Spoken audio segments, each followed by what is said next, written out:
Саламатсыздар ма менің оқырмандарым? Қазір мен алма пирогын жасайын деп жатырмын. Ол үшін маған керек 3 жұмыртқа керек.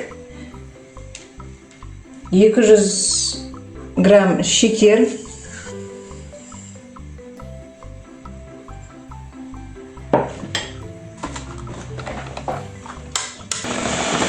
Осының үстіне 150 грамм қаймақ немесе 6 қасық қаймақ саламын.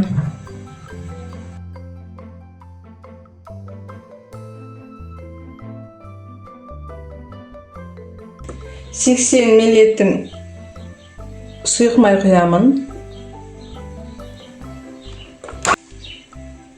Осының үстіне 2 шай қасық разрыхлитель саламын.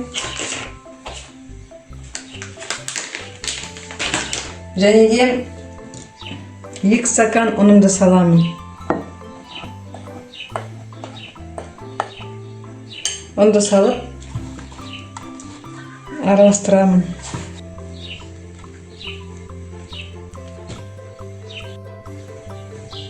Жақсылап араластырып аламын да ішіндегі түйіршіктерін бәрі кету керек.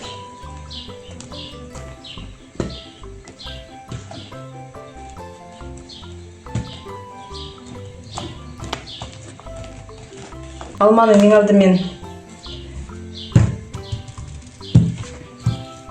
қабықтарын ашып аламын.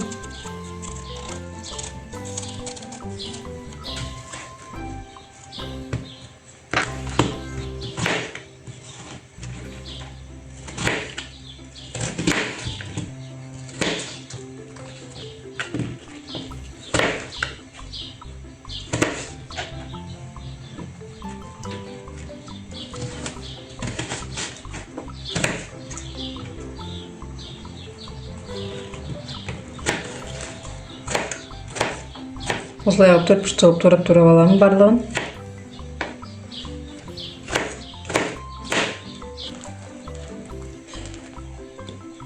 Дайын болған алмамды осылай қылып жақсылап араластырып аламын. Содан кейін табамның ішін жақсылап майлап қойдым. Енді осыған құямын.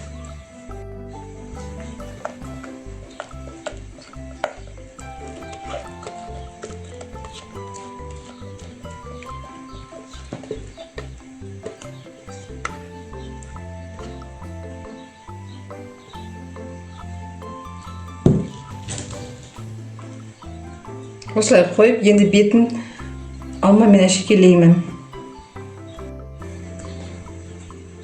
Қызыл алманы қақ ортасынан бөліп, оның сыртқы қабығын алмаймын.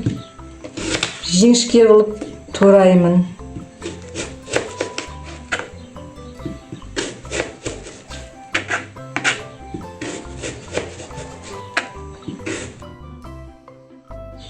Енді әшекейлеп шығамын. Осылай қылып әдемілеп 180 градусқа 35 минутқа пісіріп аламын. Шарлоткам піскенше енді қазір мен коржеттің рецептін сіздермен бөлісейін деп отырмын. Оған маған керек 1 жұмыртқа керек, 100 грамм шекер саламын, 100 мл сүт құямын. Үстіне 100 грамм сливочное масло саламын. Осының үстіне 1,5 қасықтай разрыхлительді саламын да, онымен 500 грамм ұн салып, жақсылап араластырамын. Ұнымды саламын. Ішінен тағы да ұн саламын.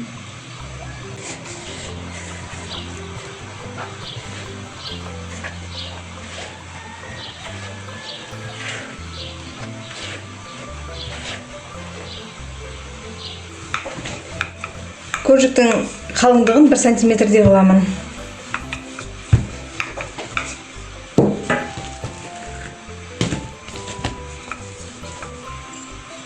Енді кесенің көмегімен дөңгелектеп аламын.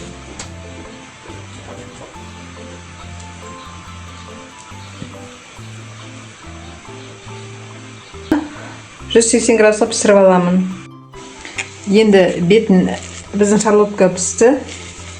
Енді бетін әшекейлеу үшін сахарный пудраны пайдаланамын. Міне шарлоткамыздың көжеміз дайын болды.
Саламатсыздар ма? Бүгін мен сіздермен бірге американский панкектердің оңай әрі тиімді қалай жасалу керек екенін көрсететін боламын.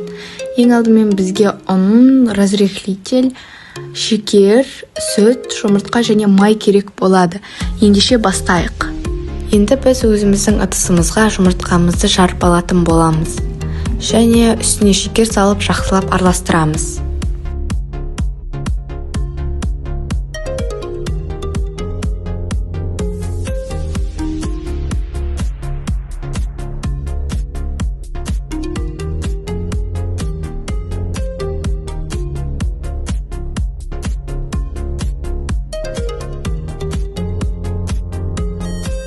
Ендігі кезекте біз өзіміздің жұмыртқамызға жылы сүтімізді қосып, тағы да жақсылап араластырып алатын боламыз.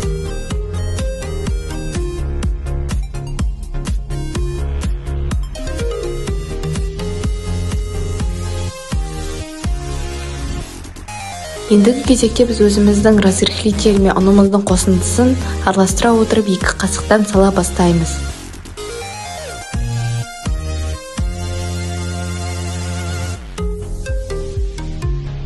Ең соңында ерітілген сары майымызды қосып тағы да жақсылап араластырып алатын боламыз. Массамыз біркелкі болуы қажет.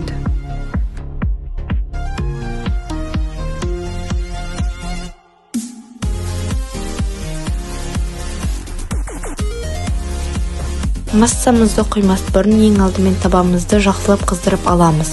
Табамыз қызғаннан кейін массамызды аз-аздан құйып, панкектерімізді пісіріп алатын боламыз.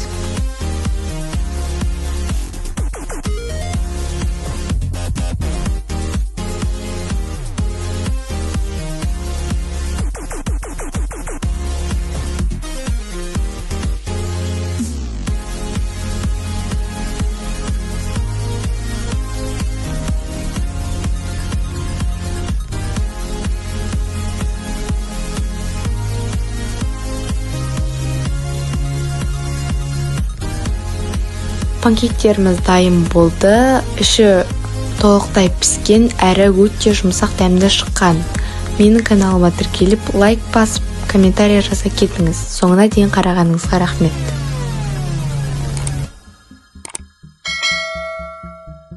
Бүгін мен сіздерге тез дайындалатын кунжутный печеньенің рецептісімен бөлісейін деп отырмын. Ең алдымен бізге тек бір ғана жұмыртқа керек. Оның үстіне 100 граммдай шекеріміз саламыз. Жақсылап араластырамыз.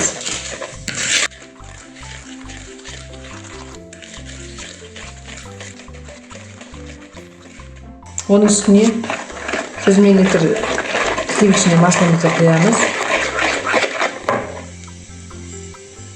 Аз жүзімді салып, тұз салдым, жақсылап араластырып.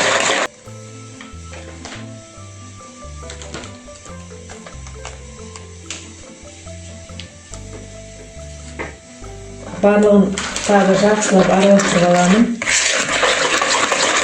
Електелесін деген ұнды саламын. 100 граммдай ұн болды. Енді кондитерский мешогымызға саламын.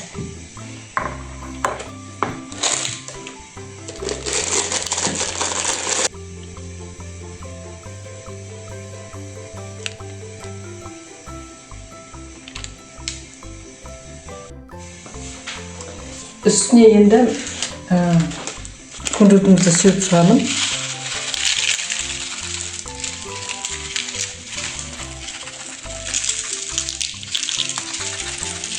Біреуіне ақ кунжут себем, біреуіне қара кунжут себем деп отырмын. Осыны 180 градусқа 5-6 минутқа пісіріп аламын. Екіншісіне қара кунжут себіп жатырмын.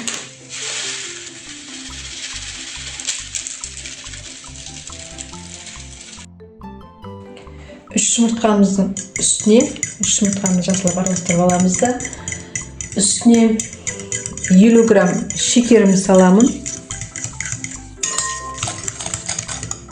Екеуін жақсылап араластырамын. Бүгін мен сіздерге жеңіл және оңай жасалатын хворостың рецептісімен бөлісейін деп отырмын. Кішкентай аз ғана тұзымызды саламыз.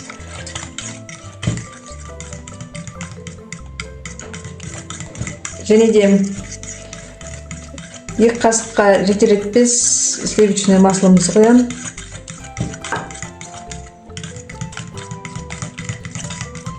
Араластыра отырып, ұнымды саламын.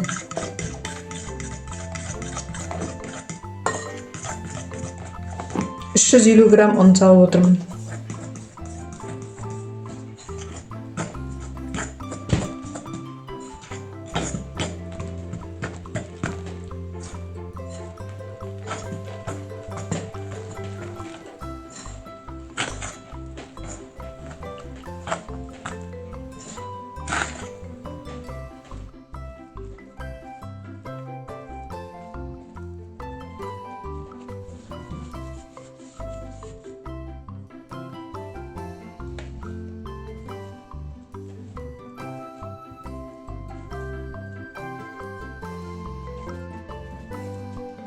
Naным dayın болды, енді осыны қысамын.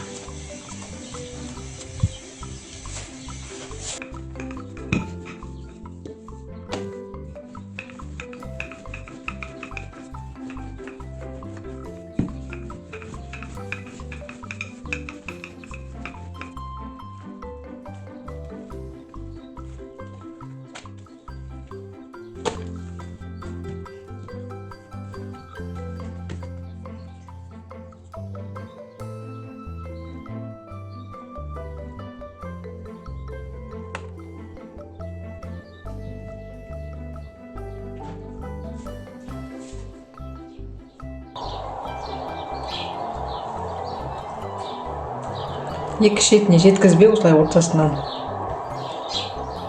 кесіп кесіп, екеуін былай біріктіремін.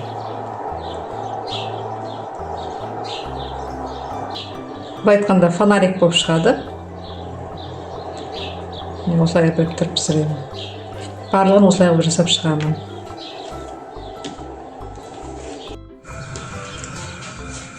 Мен мынадай таяқшаға осылай істеп орап аламыз.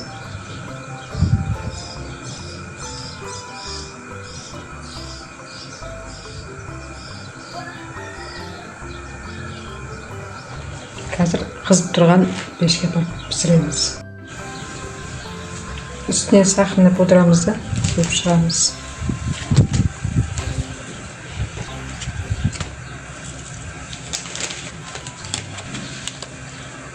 Келесі видеода кездескенше.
Сәлем достар, қазір муравейник жасайын деп отырмын. Оған керек печенье керек, сгущенка керек, және де стакан ішіне пакетті салып отырмын. Тез қазір жасау үшін ең алдымен печеньемізді сұқтап аламыз да, сосын кішкене қуырып аламын.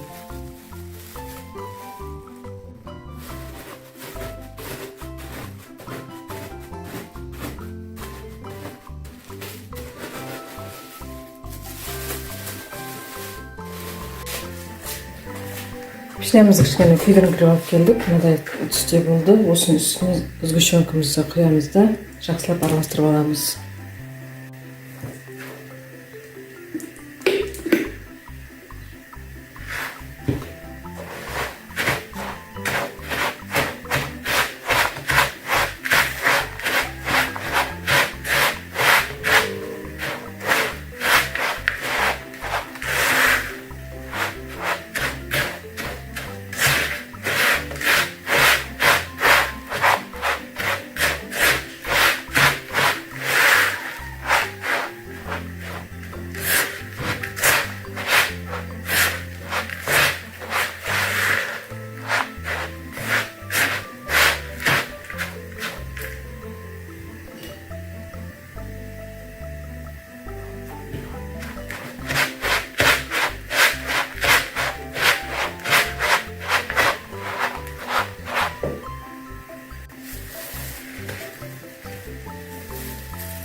Жақсылап тығыздап жасаламыз да.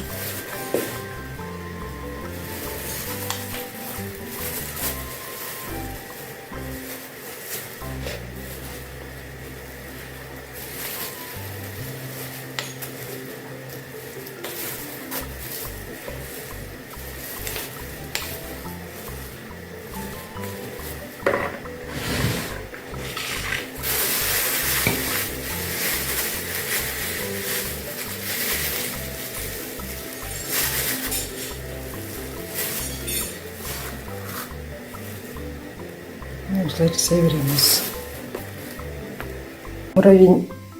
Міне муравейнигіміз дайын болды. Менің каналыма тіркеліп, лайк басып, комментарий жазып кетіңіздер. Бөлісуді ұмытпаңыздар.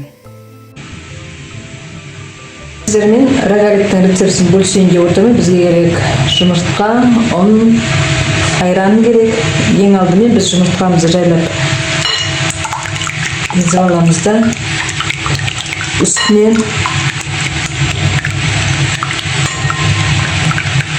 2 ас қасықпен шекеріміз саламыз, немесе 150 грамдай шекер болады. Жақсылап езіп аламыз.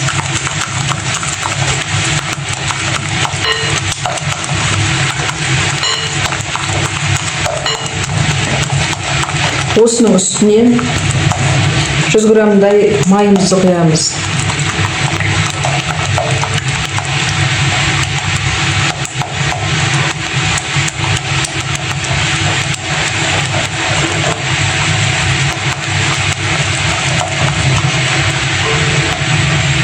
Шым-шым тұзымыз саламыз. Және айранымыздың үстіне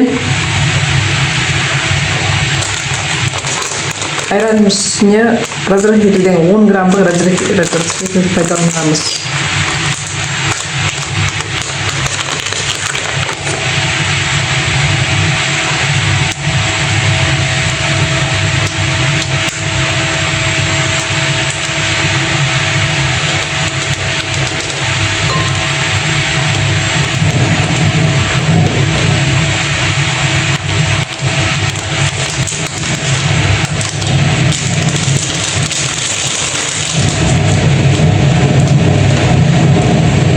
Жақсылап араластырып қоямыз да.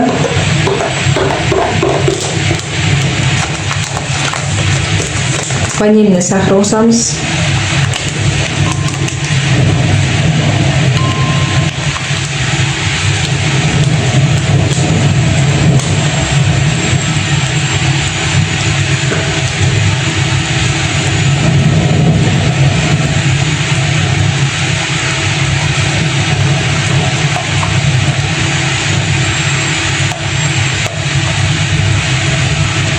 Енді міне біздің айранымыз кішкене көтерілді. Осыны қосамыз.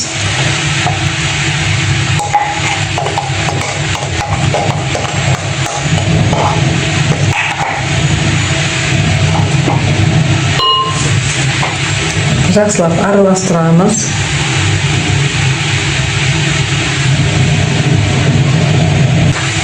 Барлығын жақсылап араластырамыз да үстіне 350 граммдай ұнды қосамыз.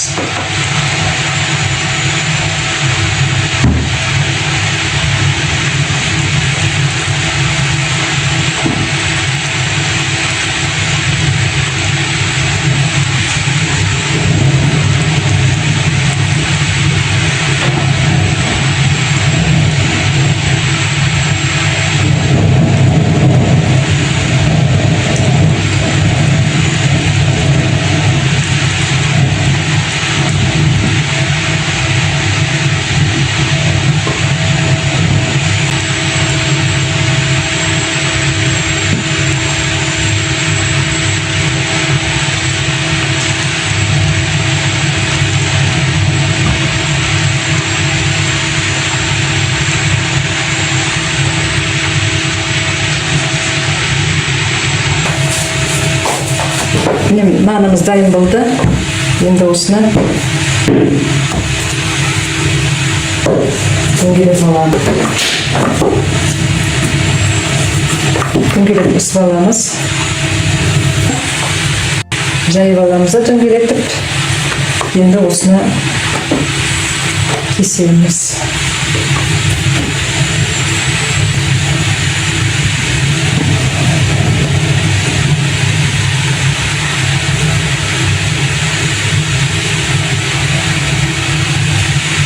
Осылай бөлшекте кесеміз.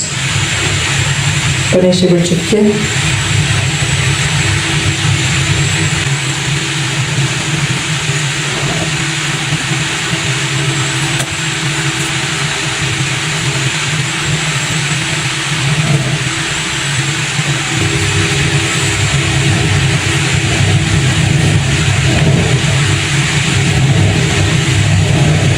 Печенканы осылай саламыз да бірінші осылай айналасын жауып аламыз екі жағын. Сосын осылай істеп орай береміз.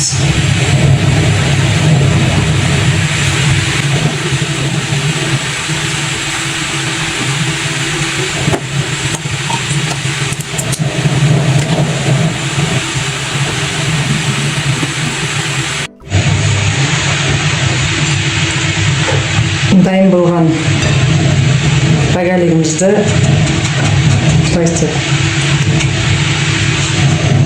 шекерге салып аламыз да қоя береміз.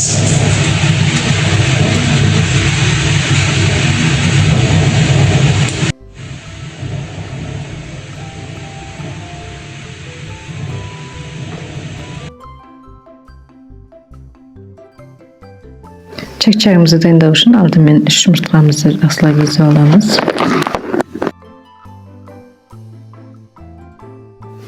Содан кейін 1 қасық ас сотысын саламын. Жақсылап араластырып алып, үстіне 250 граммдай ұн саламын.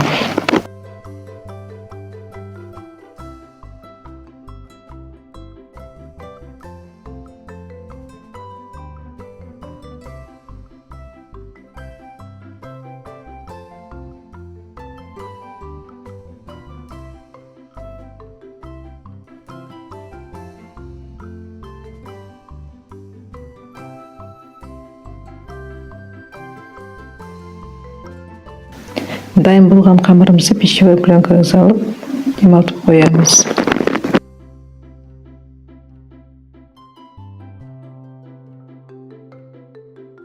Содан кейін үстіне ұн салып, жұқа қылып ысып аламыз.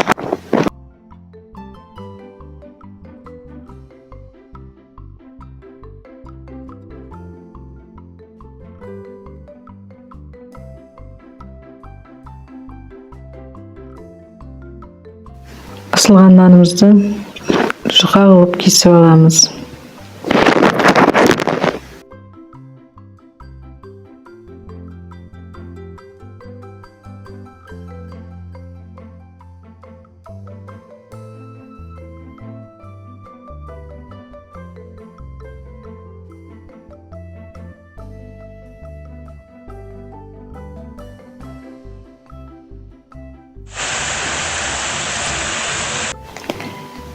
чак-чактың екі түрін жасайын деп отырып, бұл жерде біреуіне сгущенка қосамыз.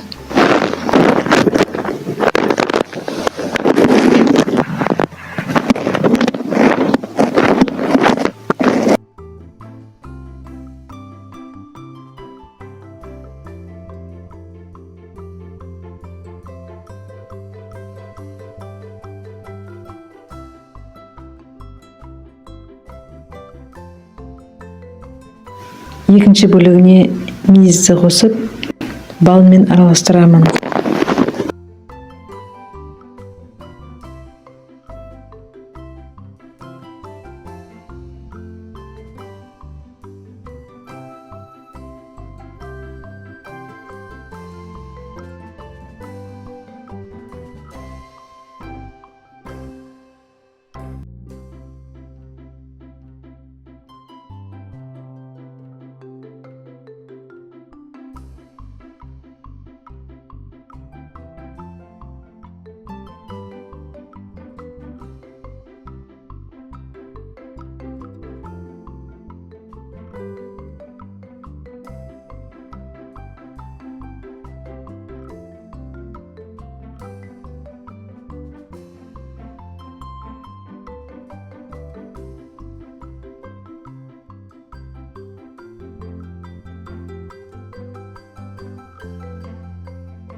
Сәлем достар, бүгін мен вафлидің екі түрін жасайын деп отырмын.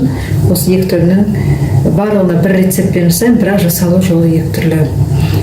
Я деп жасайық, бізге керегі шекер, май, жұмыртқа, сүт және ұн. Кейбір адамдар вафли жасаған сүт қоспайды, мен бірақ сүтпен жасаймын. Ал енді кеттік.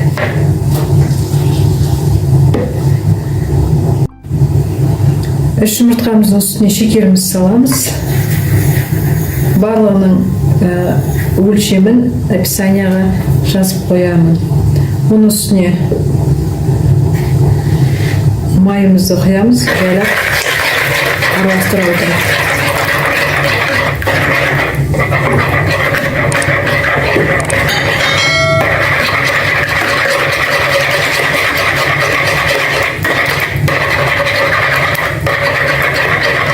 Жылы сүтімізді қоямыз.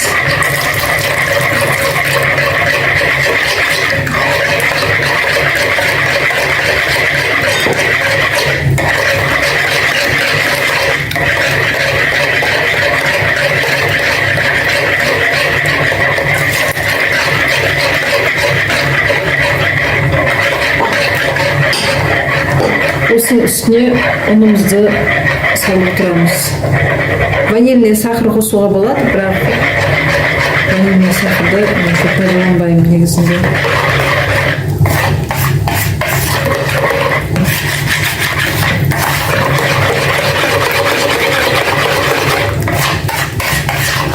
Әбден түйші еткенше араластырып аламыз.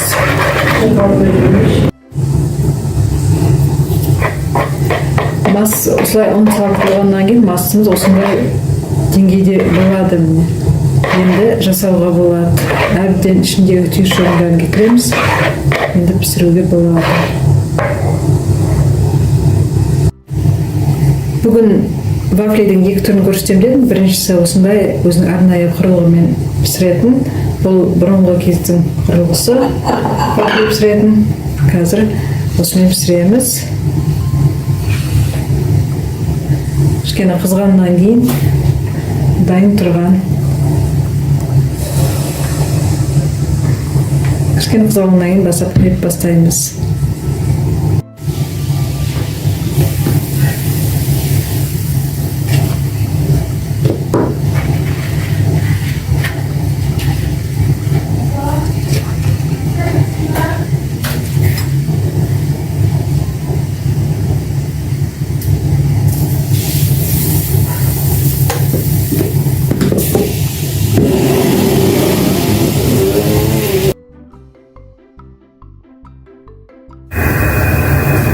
Вафлидің екінші түрін табаға жасаймыз. Алдымен табамызды жақсылап қыстырып аламыз.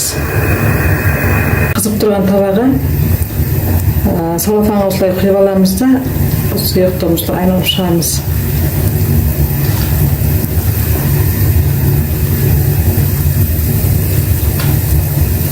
Дөңгелетіп.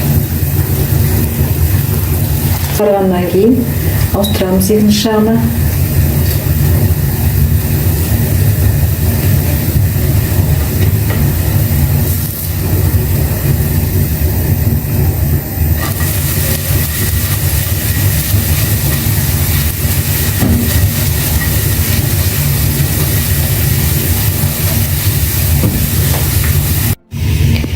Міне осылай салып, духовкаға кішкене қыздырып аламыз, қатайғанша. Екінші вафлиіміз мынандай ажурный болып шығады. Міне екі вафлиіміз дайын болды. Менің каналыма тіркеліп, лайк басып, комментарий жазып кетіңіздер. Рахмет сіздерге. Сәлем достар, қазір мен кекстің рецептін сіздермен бөлісейін деп отырмын. Алдымен менің каналыма тіркеліп, лайк басып, комментарий жазып кетіңіздер. Әрине қоңыраушаны басуды ұмытпаймыз. Бізге керек ол үшін 5 жұмыртқа керек. Менде жұмыртқа кішірек болғасын 5-еу пайдаланып отырмын. Разрыхлитель керек, ұн, шекер, және де шамалы сүт және мейіз қосамыз. Ал енді кеттік.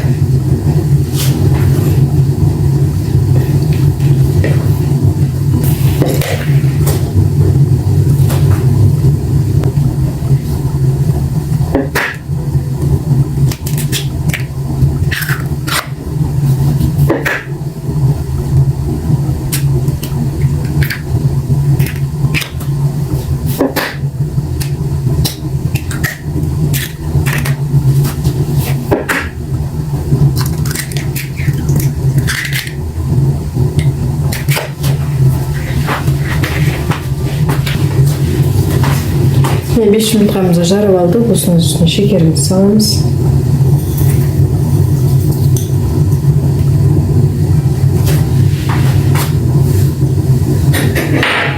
Енді жақсылап араластырып қоямыз.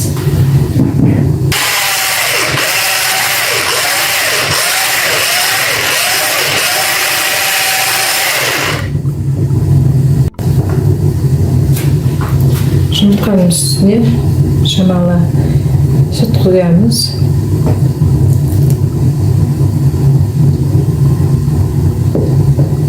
Тағы да айналдырып аламыз.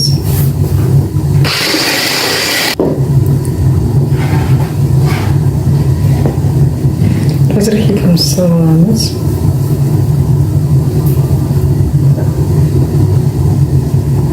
Одан кейін ұнымызды салмас бұрын незімізді саламыз.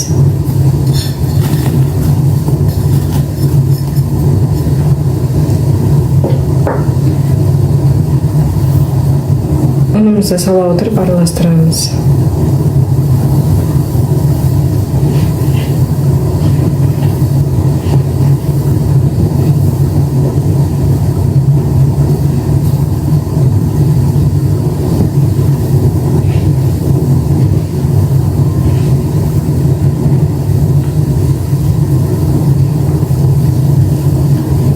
Төменнен араластырамыз.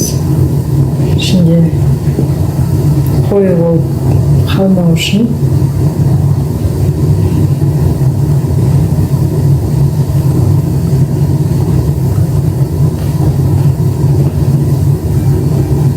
Ең алдымен табанымызды майлап аламыз жақсылап. Біздің қойымыз қалмау үшін. Содан кейін дайын болған қамырымызды осыған құямыз.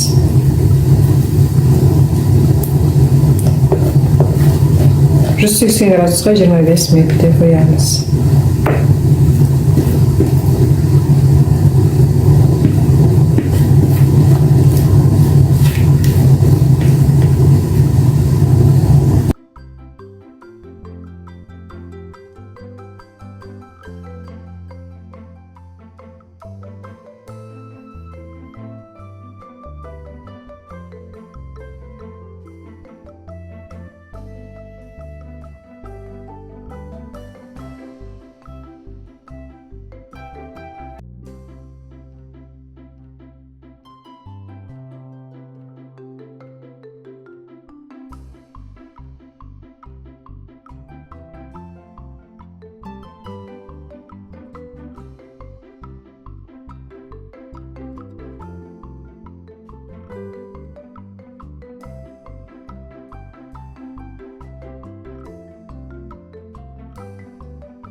Сәлем достар, менің каналыма қош келдіңіздер. Бүгін мен сіздермен медовик тортымен және де блиннің рецептімен бөлісемін. 100 грамм балымызды отқа қойып, үстіне толтырмай сода қосып араластырамыз.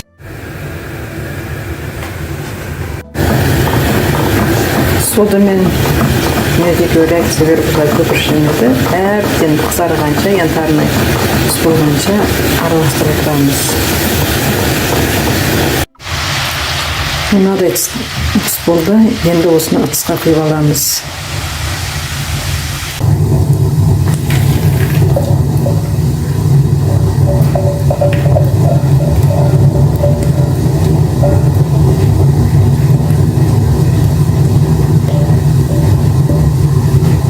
Шекерімізді саламыз.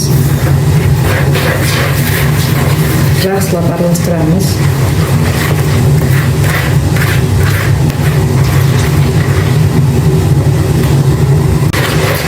Оның үстіне 100 граммдай майымыз саламыз.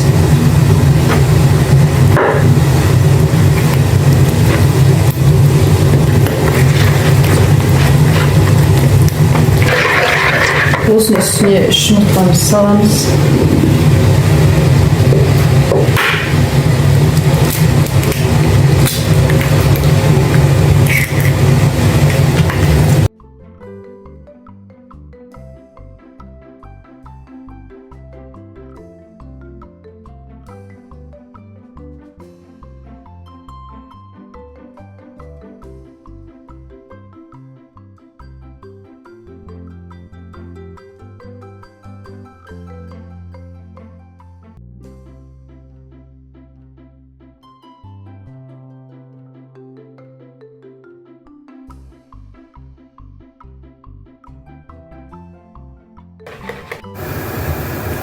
Табағымызды қыздырып аламыз да, осы табаға 3 қасықтай құямыз.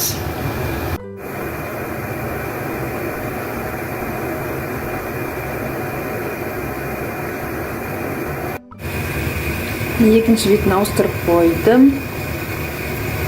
Сәлден кейін бұнда түсіріп аламын. Бісміллә, ашып көрейік. Осылай көтеріледі. Бетін жауып қоямыз.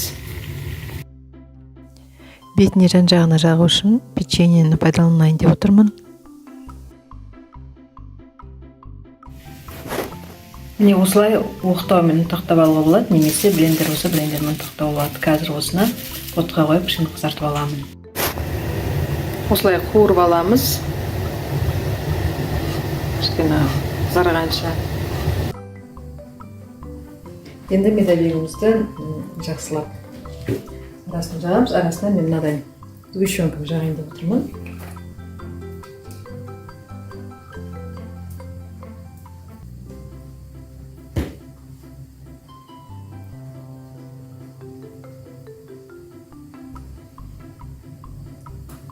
Енді одан әртүрлі кремдер жасауларыңызға болады, енді өздеріңіз қалауларыңызға қарайсыздар.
келесі видеода блинидің жасалу жолдарымен бөлісемін. Керек 3 жұмыртқа керек, шекер, ұн, май, сүт және сода, сәл ғана тұз керек. 3 жұмыртқамыздың үстіне сәл ғана тұзымызды саламыз да жақсылап араластырамыз.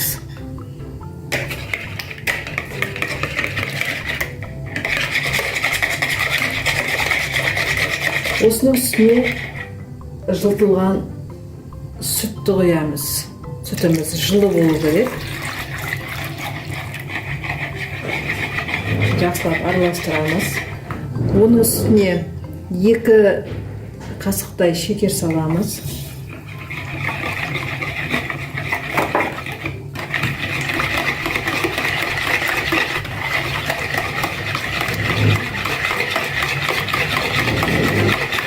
Sodamızı salamız.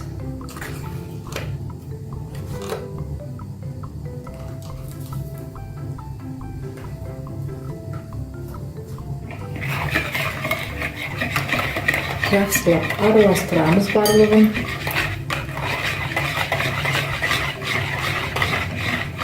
Үстіне майымызды құямыз. 2 қасық, ас қасықпен май құямыз, сұйық май. Осылай араластырып отырып, біз 200 граммдай ұнымызды саламыз. Ұнымызды бөліп саламыз, өйткені бізде қазір қамақ болып қалмауы ұнымыз. Менің каналыма тіркеліп, лайк басып, комментарий жазып кетіңіздер. Менің каналымда көптеген видеоларды көре аласыздар.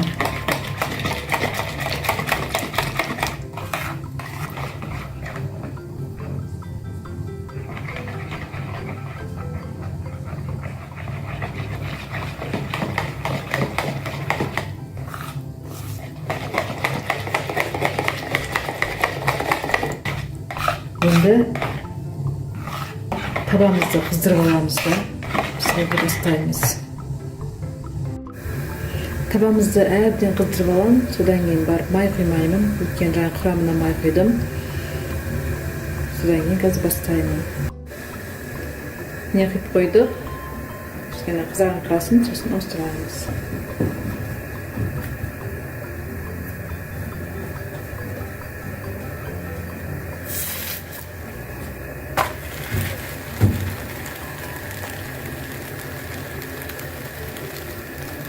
Фаберлик компаниясының мынадай қалақшасымен және де ұжағын пайдаланып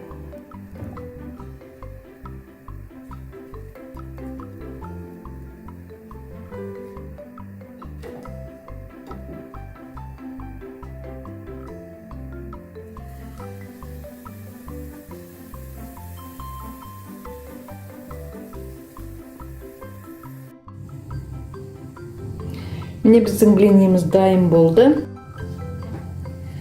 Блинімізді солай конверт қылып жасаймыз. Ол үшін ортасына бөлеміз де, ортасына сгущенка жағамыз, немесе варенье де жағуға болады.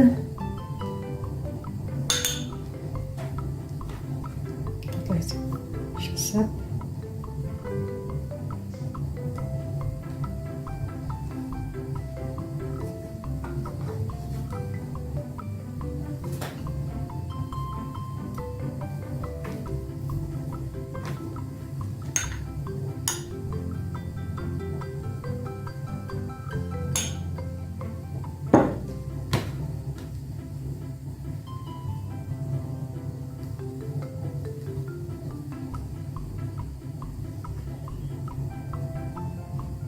Солай жасап көріңіздер. Менің каналыма тіркеліп, лайк басып, комментарий жазып кетіңіздер. Рахмет сіздерге.